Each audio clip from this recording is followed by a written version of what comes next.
বলে শাহরুখ খানও চলে এলো দিল্লিতে, সে যুব সমাজ ছাত্র সমাজের ও যন্ত্রমন্ত্র আন্দোলনে সামিল হয়ে গেল। প্রকাশ রাজের মতো সেই বলিউড শাহরুখ খান। কিন্তু অনেকে বলছে এটা শাহরুখ খান না। যদি শাহরুখ খান না হয় তাহলে আপনারাই কমেন্ট করে জানান যে শাহরুখ খান কি অন্য কেউ। কিন্তু অনেকে বলছে শাহরুখ খান সাপোর্ট করলো মানে যুব সমাজকে। অ্যাকচুয়ালি যুব সমাজকে সাপোর্ট করা সকলের প্রয়োজন।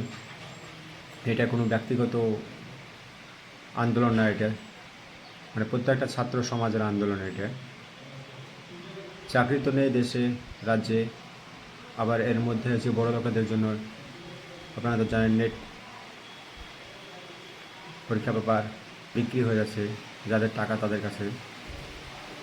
তো সকলে মুখ খুলছে, অরিজিৎ সিংও মুখ খুলেছে, প্রকাশ রাজ, নাসিরুদ্দিন শাহ বলিউডের, এমনকি শাহরুখ খানও দেখা দিল।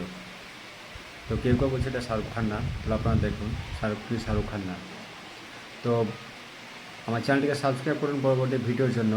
ও আপনারা বন্দে মাতরম আমাদের দেশের জন্য সমর্থন করতে হবে, আমাদেরকেও সমর্থন করতে হবে, সকলকে সমর্থন করতে হবে, ছাত্র সমাজ যুব সমাজকে। ভালো থাকুন।